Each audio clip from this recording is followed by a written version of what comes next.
let's talk about psychotherapy. This is what a treatment team is. Therapist, case manager.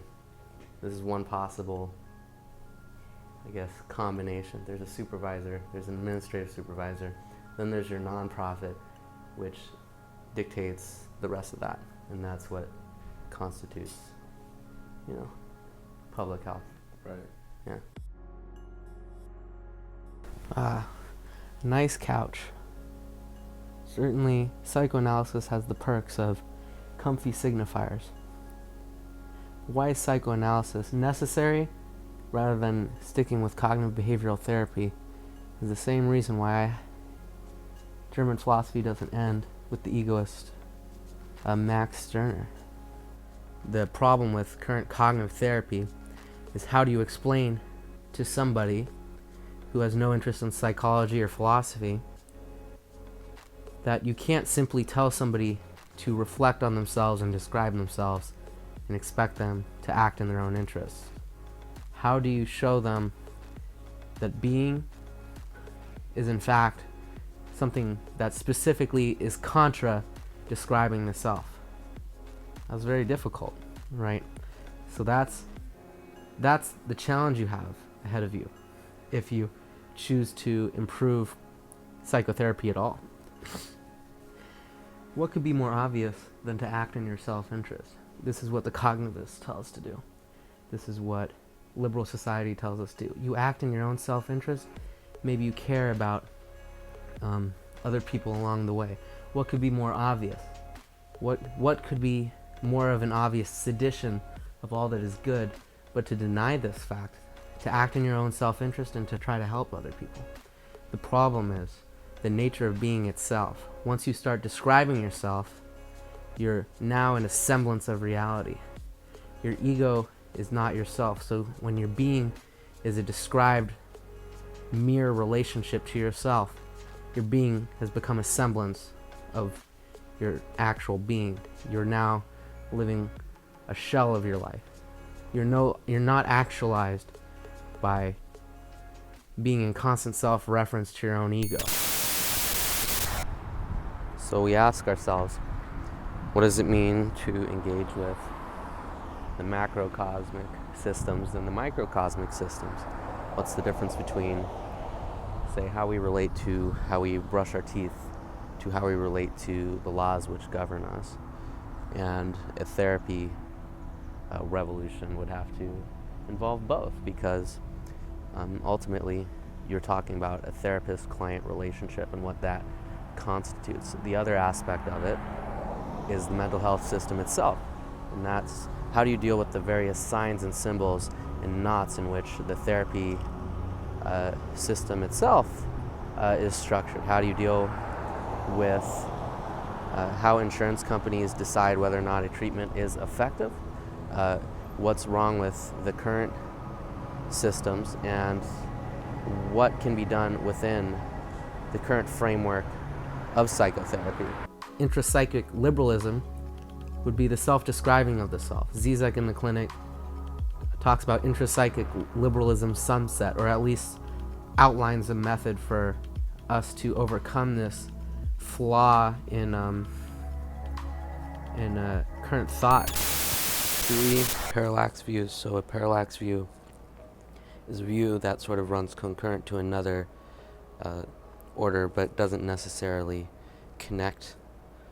We can sort of look at 3 parallax views here in order to understand why Zizek's parallax view, as written in the book, is sort of important. So the first sort of parallax view worth going over is the paranoiac one. It's possibility-centered, which means if it's possible, that's what's worth thinking about, right? And another characteristic of the paranoiac parallax view is the worse, the better. This is where conspiracy theories and things like that sort of come in, and this they call the primordial parallax, because if sort of the way we function in reality is paranoiac structured, then this would be sort of the primordial one. It's sort of like the original one. So what Graham Harman tried to do with object-oriented ontology is create a object-centered sort of history, which is teleological. So to not center it in how we perceive the object, but actually looking at the history of the object. So for instance, one of the examples that he gives is, say, an ancient civilization made a flag. The civilization went away without a trace, and there was a symbol on the flag, but no one would be able to interpret that symbol, but the history of that symbol was still what was real. So that's what makes it object-oriented. So the vanishing point would be that history of this object. That's why it's object-oriented ontology. Now we move to Zizek's parallax view, which is where the book is sort of centered.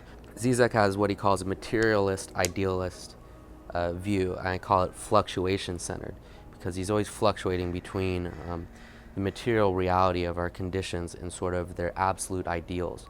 And Zizek returns to Hegel past Marx and sort of tries to look at these absolutes and uses Lacan to chart where these absolutes sort of fail and where the real reappears. His critique is always going to be ordered on the symbolic. Being a Marxist, Zizek's idea is that the way our symbolic order is structured is superpositional to any individual negotiating with that symbolic order. So ideology is structured via the symbolic order. We don't necessarily craft the world in sort of terms of, oh, I like this and I am outside of the symbolic order, but rather the symbolic order manufactures desires and manufactures our reality. So Zizek's parallax focuses on the symbolic, imaginary, and real triad. So the symbolic, of course, is the laws and the macro systems we're dealing with. So in the psychotherapy profession, this would be insurance companies, and even in sort of a centralized state, there would still be praxis that is considered good praxis in auditing. So in a capitalist country, we deal with insurance companies. In say a full communism, still be dealing with the symbolic order. And then the imaginary, which is sort of gives life to the symbolic order, how we fantasize about this symbolic order, and how our desire comes through the symbolic order. And desire is what sort of stains the symbolic order from being what it says it is, which is typically providing structure and providing a framework, but in actuality the symbolic is what provides a vehicle for enjoyment. And then the real is what escapes the symbolic and the imaginary. So it's sort of the plumbing of the world, but I guess it wouldn't be the plumbing so much, it would be the shit in the plumbing. The actual confrontation with the material that escapes this fantasy structure of the symbolic and imaginary. So that's the materialist idealist fluctuation-centered.